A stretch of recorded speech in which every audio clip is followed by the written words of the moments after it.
The composer of one of the most influential songs of the new wave, Dave Greenfield of the Stranglers, has died from the effects of COVID-19.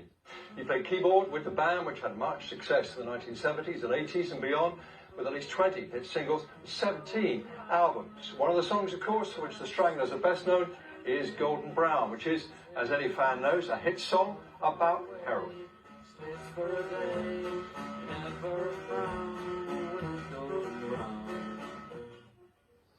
Let's speak now to Dave Simpson, music critic with The Guardian. Dave, I really appreciate you staying up well past 1 in the morning at UK time to talk about your friend, of course. I think you spoke to him only a few weeks ago.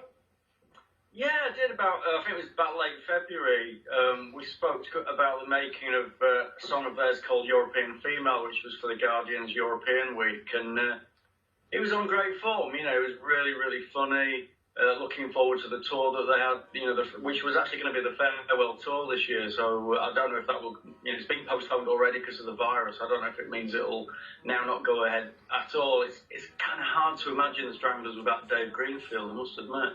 You may have to forgive me, I may have to cut you off because we're slightly short of time, being the end of the bulletin, but he deserves far more. How would you say he will be remembered? By you, of course, but also by fans and other musicians?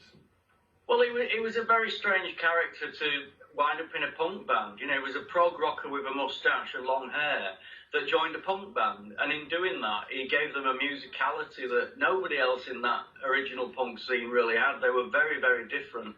And he made them last, really, and he did come up with Golden Brown, you know, the music for Golden Brown, which is their most famous hit. So, you know, he was a massive part of that band and a massive part of British music, really. And also famously, I think, Dave, the rest of the band didn't think much of it at the first, did they? Well, the story is, they were, Hugh Cornwall and Jean-Jacques Brunel, the two main songwriters, they were fed up of writing all the songs, and they said to Dave and Jet Black, the drummer, why don't you two have a go? Well, they're going to the pub. And they went to the pub. When they came back, Dave and Jet, because they were a bit classical and a bit jazz-minded, had come up with this like big six-part kind of odyssey.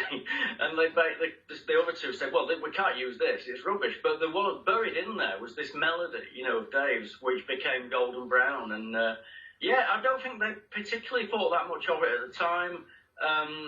And it becomes the biggest hit, and they're probably their signature tune, really. It's often the way. From a guy who I think took his inspiration from what John Lord of Deep Purple and Rick Wakeman of Yes. Dave, well, you know far better about this. When I used to do a tiny bit of music writing, I lived in terror being sent to interview the Stranglers because they had such a reputation. But actually, I know for terrorising journalists, among other things, I don't think anyone has a bad word to say about Dave. Well, I have survived the Stranglers. I went for a curry with Jean-Jacques and Jet about 4 years ago, and I got out in one piece. You know, it was quite disappointing, actually. You know, I was expected to be sort of like, you know, end up on the train with no clothes on or something like that, which they'd done before, or abandoned in a desert somewhere. But no, it was a lovely afternoon. We had a curry and lots of fun, and yeah, really. I mean, I think the Stranglers like a laugh, basically, and the kind of enfant terrible image that's attached to them often misses the sense of humour in a lot of what they did, like strapping journalists upside down to the Eiffel Tower. Who wouldn't? Yeah, indeed. Dave Simpson, thank you so much. It's lovely to talk to you. Thanks very much. Sorry it's on such a sad occasion. Just a very brief